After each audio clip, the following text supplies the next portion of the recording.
infiltrating my brain. What up, everybody? You Control You podcast. You guys got to hear me talk a little bit about ego just right there. Ego is a ego is something that people need to move to the side a little bit more. Um, but you know how we start every podcast with gratitude. I'm extremely grateful to my family, for my friends, for everything that I have. So thankful to God for everything that's been provided for me. when when I think about specifics, something that sticks out to me is hmm, wisdom. I'm extremely grateful for wisdom. Grateful that I've been put in situations that have forced me to grow and become better, and grateful for the difficult times that make me question myself. Which leads us to this today's podcast, Afraid and Unstoppable. So I didn't go into details because I knew I would talk about it for a while if I started talking about this. But this past, I will say past month, the past 30 days have been interesting because there's a lot moving behind the scenes for me as a coach. So I'm preparing. At the time, I was preparing basically 12 fighters altogether to get ready to fight. 10 of them were going to be doing um sorry, all of them were going to do a Muay Thai tournament. Two of them were going to do an MMA fight. And running camps together is an interesting thing. And trying to balance that out and work that out and figure out what is going to work and how is it going to work, making sure I'm putting all the pieces together. And then injuries started happening. We have a fighter that tore his basically tore his shoulder a little bit, tore a rotator cuff, his labrum, actually, I believe it's called, and he's doing PT, possibly surgery. So he's out. Dealing with people getting sick. We had a few people get pneumonia, and that was going around. And so one of my MMA fighters had to pull out because he got fluid in his lung. And my other MMA fighter was suffered a rib injury and really started getting into his head the last couple weeks. So we had this fight 2 weeks ago, and about 10 days before that, he was really questioning whether he should fight or not. And when a fighter starts questioning whether they should fight, it gets tricky as a coach because you motivate them, you want to push them, reassure them that they can do it, but you recognize these demons are starting to infiltrate his brain and talk to him. And he's starting to have a lot of fear and anxiety and going through all these doubts. On top of that, he's going against what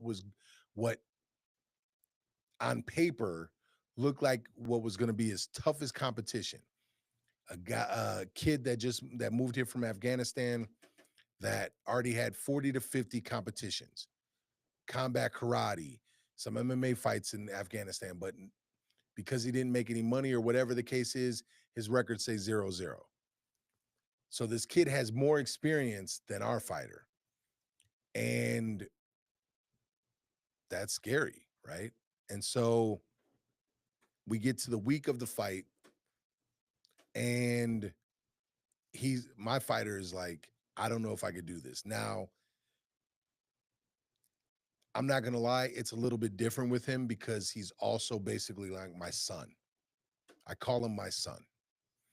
Him and my daughter have been together for about 6 or 7 years. They've lived together for the past 2 or 3 years. High school sweethearts.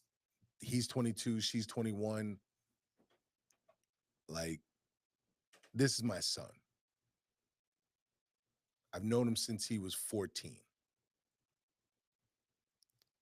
So I'm also thinking about how I can help him long term overcome this fear.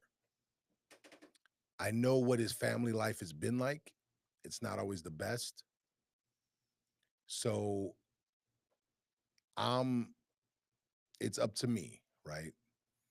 So I tell him because he's worried about his ribs. And if anybody knows about fighting, a fighter that is really stressed and going through it mentally, it's harder for that fighter to cut weight. So I basically tell him, I'm like, look, go to urgent care, get an x-ray. Let's find out what's wrong with the rib. If it's cracked, we pull out, right? It's pointless to fight. We're not going to risk that injury. If it's just bruised, we can push through that. He goes to urgent care. I tell him, I'm like, I'll pay for the bill. No big deal. Go. He goes to urgent care, finds out it's just a bruise. Instantly, that changes his mind a little bit. That's the week of, right? That's basically on Monday or Tuesday, the week of the fight.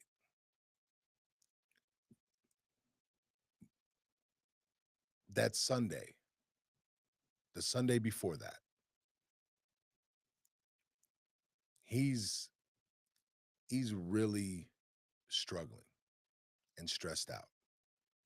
Have a talk with him. He shed some tears, push him through it. We get to that Monday. It was Monday. It was Tuesday. He went to urgent care that Monday of fight week. He's just struggling. And I talk to him and then I tell him, let's go upstairs in my gym. And I sit him down. And I'm talking to him about what, and he just starts crying. He's like, I don't know what's going on. I don't know why I can't fight through this. Like, I just, it- I don't know if I should do this. And I talked to him about the book of Job. And I don't know why this popped in my head, but it did. And I talk about how in the book of Job, basically Job had a wife, a beautiful family, or like a beautiful life. Basically, he was he was well off financially, had a nice home, and Satan and God made a bet. Satan said he's only got faith because of all the things he has. Basically, he has a good life. That this is why he has faith.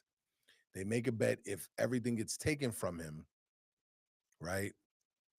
His faith will shatter. And through it all, through losing everything, Job remained faithful to God. He believed that everything would be okay. That doesn't mean he didn't have doubts. It doesn't mean that there weren't moments, right? But overall, he had faith. And I told my fighter, I was like, look, kid, this to me is the universe trying you. This is God saying, do you have faith? Right? You have all these fears, and that's what they are. They're fears. You're afraid you're gonna that your rib might be cracked, and if you go into this fight, it might be worse. You're afraid to go against what is your toughest competition. You're afraid you may not make weight. You're afraid you're not doing things in your life that you think you should be doing. And the biggest fear is that he's actually feels lost. He doesn't know what direction to go in. And I said, you're being tested. God is testing you. Can you stay faithful to the path? If your rib is cracked, then we just pull out of the fight. Major injury, not worth it. At this, especially at this level. If it's not cracked, We got work to do to cut this weight, and you got to keep going forward. As far as the competition, we want to go against the best competition we can go against. This is how we get better, right? I can't guarantee that we're going to win, but let's go in there and give this dude hell. Let's see what we could do. And then the conversation got really deep, and it actually it made me emotional as well. And I talked about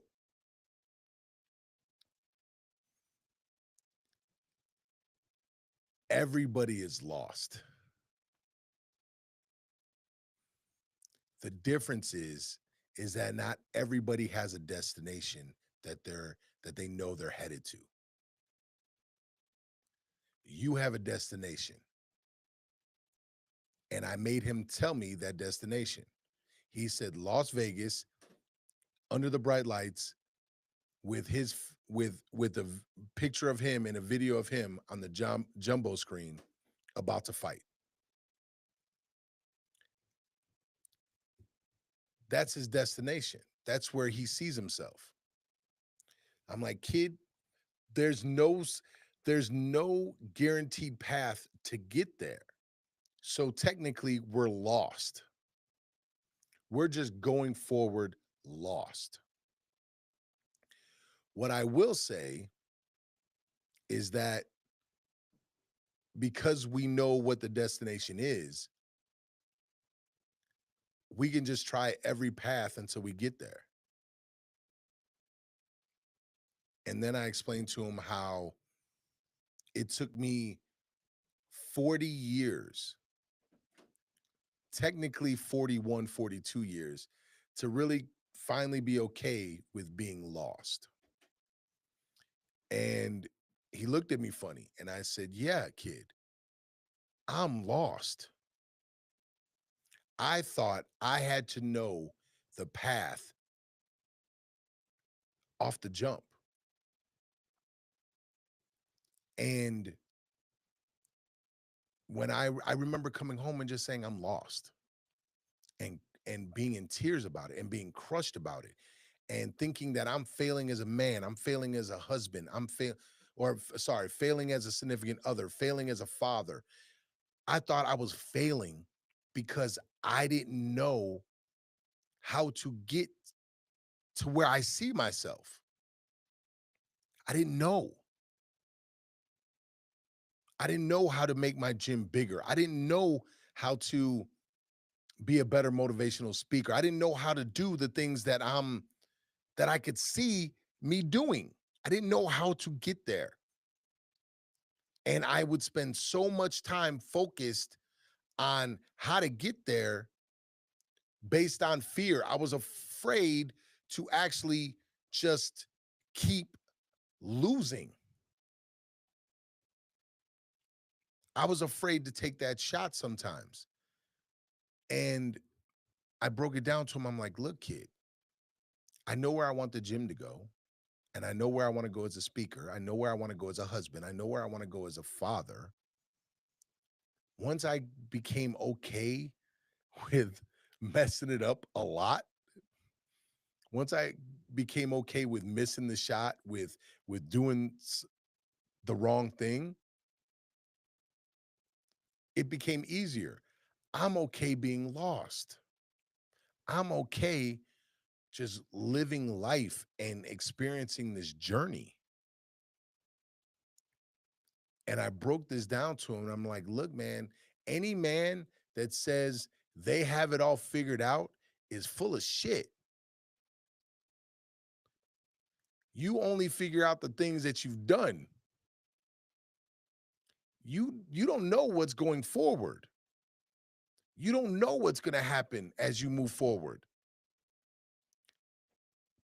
because we don't know the future. And what stops us is is fear. Fear is what keeps us from going forward. And when we go through that fear, when we break through it, and we just come to terms with that we're afraid, we're genuinely afraid, and we face that, we become unstoppable. What could ever stop us? Because we've accepted the fact that we don't know exactly how to get there. We're going to drive down this path and we might run into a dead end. We have to backtrack. We have to go this way. We could take a left turn and say, shit, that was the wrong turn. We're going to take this roundabout to go around and get there. And then when we get there, we're like, oh, we could have just taken this path. But we don't know that. We don't have a freaking clue. We just know that we're traveling down this road. We're having this, we're on this path. And that's why I brought up the book of Job.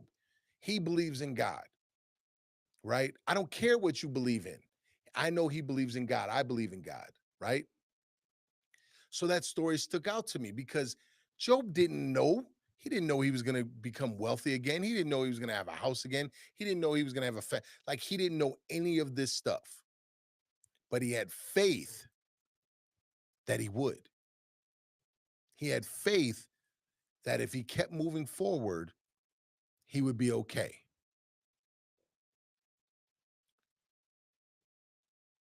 So my son keeps going forward and we're cutting weight. And he's at my house. We're in a sauna tent. He's in the bath. And I have to pick him off the floor a couple times. And we're still overweight. Just now, we got it down to like 5 pounds, right? The next morning, he goes to the gym. He's got lots of energy. He got a good night's sleep. We train some more. We hit another sauna. We get it down to 2 pounds. Now, again, first time I've been on this path, in my mind, we're about to drive for 3.5 hours. He'll lose that 10 pounds, those 2 pounds on the drive, no problem. That's what most people do. He doesn't lose a pound. What I now know is we should have just cut those 2 pounds before we left and just called it a day and left a little bit later. Because then we wouldn't have to worry about it. But instead, when we got there and we checked weight, we were off 2 pounds. So now we go hit another sauna. Now we're a pound down. Now he's in a whirlpool trying to cut that last little pound. And we get it down to the last 30 minutes. He gets on scale. We're all good. We go forward. He was being tested the entire time. The entire time. It was horrible. He rehydrates. He eats some food. He's worn out. We get some sleep. He feels better the next day. Show up to the venue. Everything's good. He's in good spirits. Get his hands taped. We get him a warm up. He's the first fight of the night. We walk in that cage. And it's a war. This kid, his opponent was as tough as we thought he was. He kicked so hard, even when defending, Anthony felt it on his head. It moved him, right? The kid punched so hard. It was the first time Anthony got marked up in a fight. With that said, this kid was exactly what we thought he was. His cadence was exactly what we thought it was. His striking game was exactly what we thought it was. And his ground game was exactly what we thought it was. Anthony dropped him with a punch in the first round and beat on him for the rest of the round. Anthony picked him up in the second round, and the kid grabbed the cage, which is illegal, and he got a point deducted, and put him on his back again and kept beating on him. We won a 3 round decision. Now, mind you, Anthony in his first 2 MMA fights, the fights never made it out of the first round. So now to have a 3 round decision go our way against a guy that they were planning on, this is how it was broken down to me. He was going to beat Anthony and go pro because he's got so much fight experience. Now, I don't think he's going pro. They got to work on that ground game. All those trials, all those tribulations, that month leading up to the fight, 10 days before the fight, he was being tested. But it wasn't just him being tested. It was me too. Because I had to take stock of what I was telling Anthony. I'm moving into a new space and I just wasn't coming to terms with the fact that I was honestly afraid, genuinely afraid. I'm now putting myself in a situation that I haven't been in since 2018, where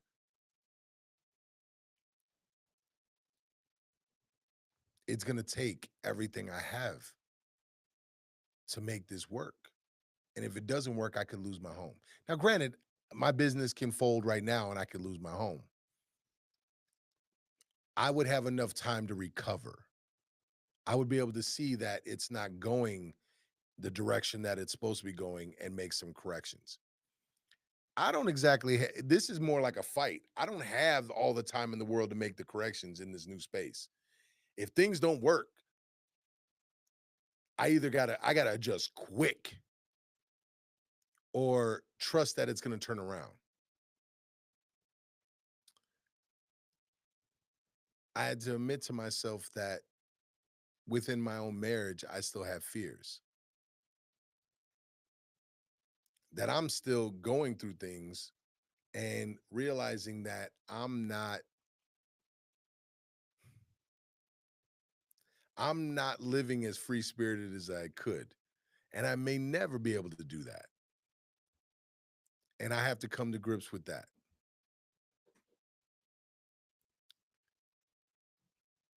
As a coach, maybe I'm holding on too tight, wanting to win so bad that I'm not seeing certain things that I should see. And I'm just going through all this in my head. And I'm like, well, what are you going to do? And I'm like, I still got to go forward.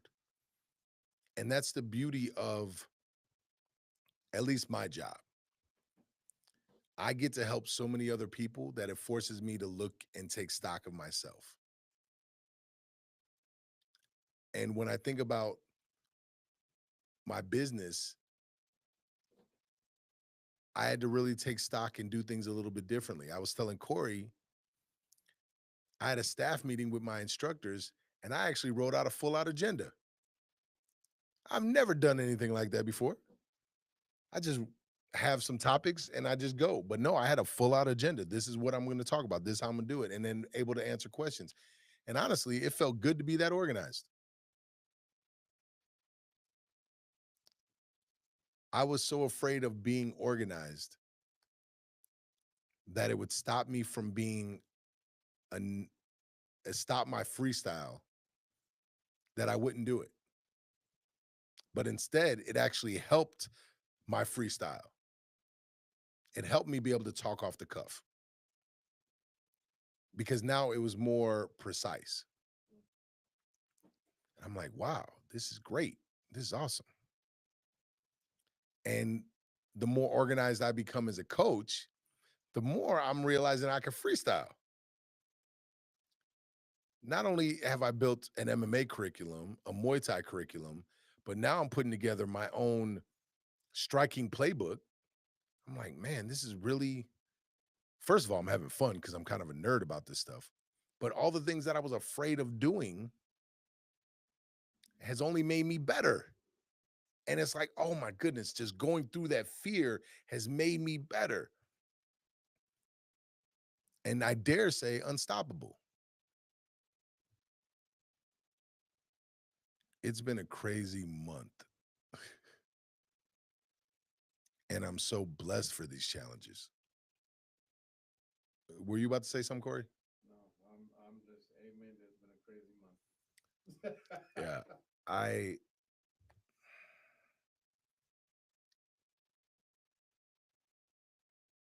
and I really had to come to terms with something. It's funny because Dexter mentioned it when I had him on the show. I just turned 45. To my son, that's old. To me, I got another 45 years. I got another 45 years to build something with all this knowledge. I got another 45 years to go beyond my fears. It makes me really stingy with my time. Mhm. And it makes me, I'm not even going to lie, I've thought about walking away from something that I helped build because of that.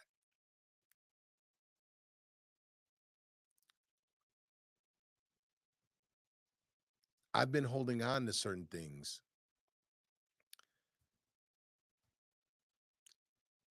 strictly out of fear of moving forward and growing. Certain certain things that I'm doing in my life, like I'm really letting go of it. And I can't express to you how good it feels to let it go. And all I'm doing is letting go of the fear. And everything else is just shaving off. It's hmm,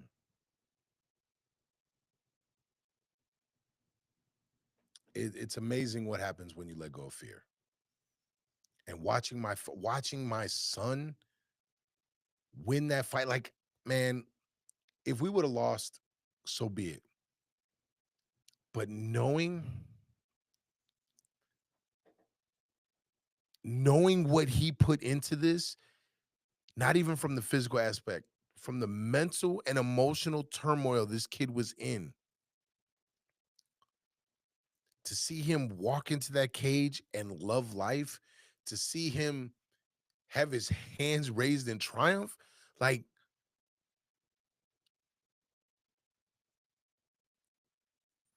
it was inspiring, yo. Like it took me to a whole nother level of belief.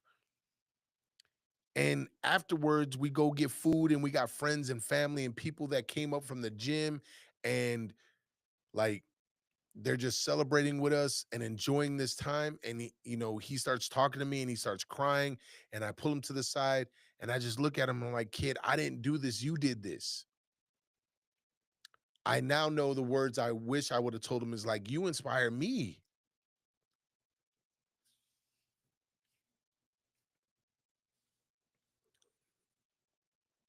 Like his fear was telling him to stop.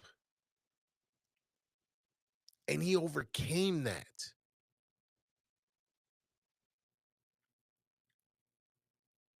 At 22, I don't know if I would have had the balls to do that. I don't know if I would have had the ability to to overcome that fear at 22. I'm still getting over the fear. I'm still working on the fear that I deserve to be successful at 22. Mhm. And to watch this kid do it,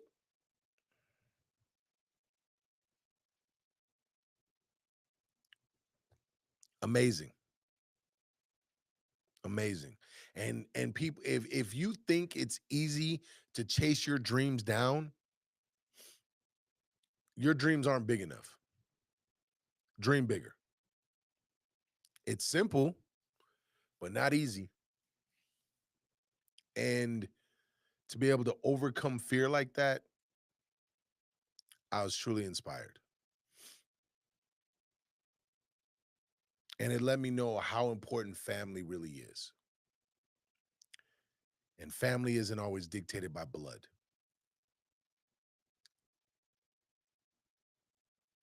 And how close of a unit everyone is.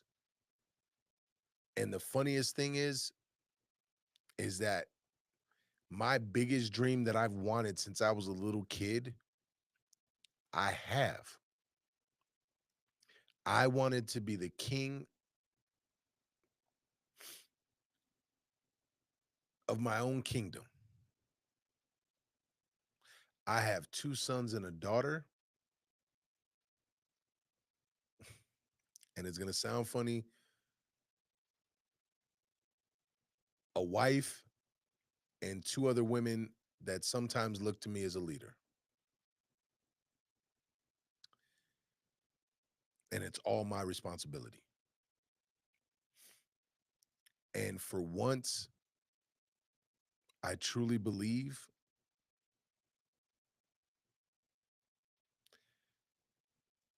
that the crown was never heavy. It was the fear that laid all the weight on top of my head.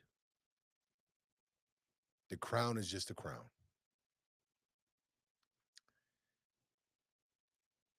And it's only heavy if I allow the fear to dictate my responsibilities, to make it look like a burden. I'm blessed. I'm blessed to have this family.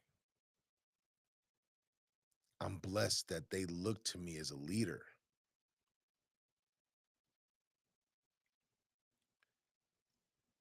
My wife looks at my dream and believes wholeheartedly in it. My ex wife, when I was doing hip hop and even the start of the gym, believed in my dream wholeheartedly.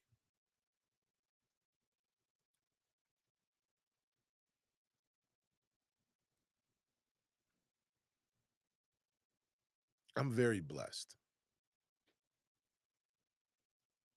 I have sorry, let me correct that. I have three amazing kids who all look to me when they're down. Look to me for advice.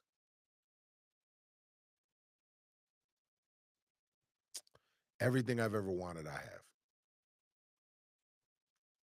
And now I get to build more. It's an amazing life, man.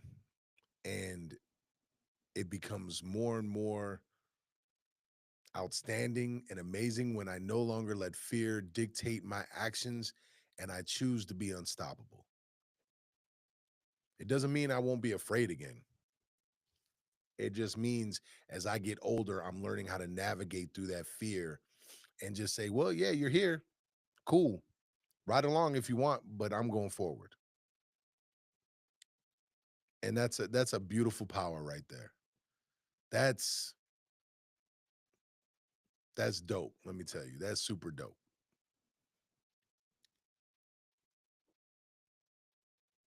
I don't know. Oof. 45 hits different. Let me tell you. I've only been 45 for a little bit. It hits a little different. It almost feels like my eyes have opened. You see clearly now. Yeah, you know what? The fog is removed a little bit more. So I don't know if there's something actually that goes on with the brain, but I see a little clearer. Now we'll see if it sticks. Like it's on me.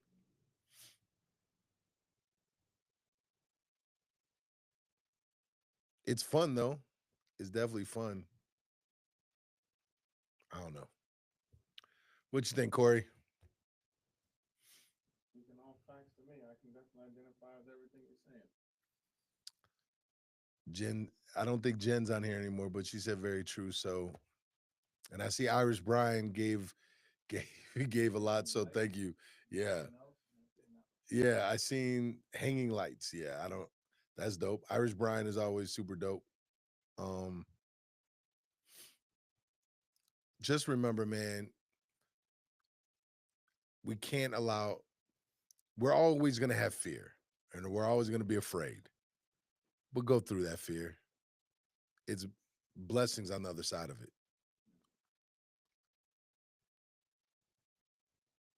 And I can't wait for you guys to see the fight, man.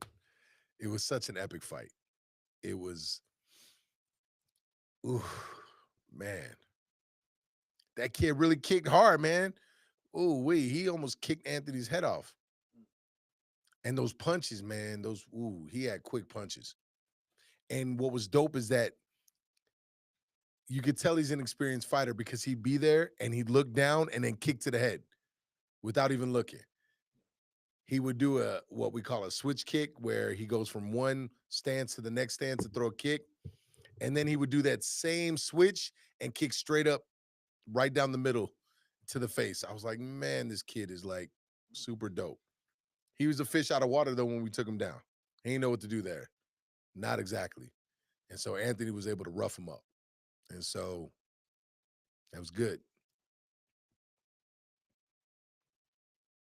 They both got bloodied, both went to war. And now we prepare for the next one in a couple weeks. We got 9 people, 10 people, something like that, fighting in a couple weeks. Some of them, they're going to have to go through 4 fights, 5 fights if they want to win that belt. That's insane. It'll be fun. And we'll see what we got. Exciting life, though. I love it. I love it. I love it. I love it. And I ain't got nothing else. What you think, Corey? You gotta learn how to control that fear. Mm, fear is interesting. What you know what? Huh. It's funny how when you start facing the fear, you start letting more and more things go. That's the mind-blowing thing to me. Like just the adjustments you make. And it makes you a little more disciplined. And I'm having fun with that. Also, let me just real quick. I don't even know if it's gonna stay on the episode, but let me shout out Patrick. I did an interview with him. I'm shouting him out because my leg workouts are done. And we started this crazy upper body workout on Saturday. And it made me just remember me as a football player in high school. And I was losing my mind. And I'm looking at the next workout I got, and then a cardio workout, and then next Saturday's workout. I'm excited. I'm gonna come in here like Incredible Hulk. Like I like how these next 6-week workouts are gonna go. Mainly because I could live with my arms and my chest being sore. I don't like my legs being beat up because it's already hard enough to walk with 3 knee surgeries and a bum foot. Anything extra sucks. So I'm appreciative of that. And that's a challenge, pushing myself this way, and I'm kind of enjoying it. So yeah. But that's all I got for y'all today. It's a short episode. I'm trying to think. We're right about 50 episodes, man. We gotta talk about what we want to do. This is because we got we got Sabrina, Yep. Pamela. Pamela, that's 45 and 46. You put out the Corey this week. Yeah, that's 40. So that's actually 45, 46, 47, You got the canned one though. 48. This one technically could be either 40. This one could this can't be 50. Right, no, it can't be 50. So this is 49. Yeah. Oh wee. Oh wee. Oh wee. 50. And what's crazy is that 50 doesn't even seem that crazy to me. I was starting to get hyped for 50. I'm like, wait a minute. I want 100. I can't wait to see 100. I'm like, oh man, that's how I know I'm meant to just do something with my life because I can't settle on what I have. Is like, oh, 50, dope. We accomplished 50. We got 100 to go get. Let's go get it. So, man, again, thank y'all for rocking with me. Corey, thank you always, man. Corey's been one of my number one supporters, man. I appreciate that, man, for always having my back on this stuff, man. It's a blessing. And just keep overcoming fear. I've talked about it plenty of times, but That important. yeah, it's my fighters keep showing me how important it is as well. So you control you. Let's get it, folks. Peace.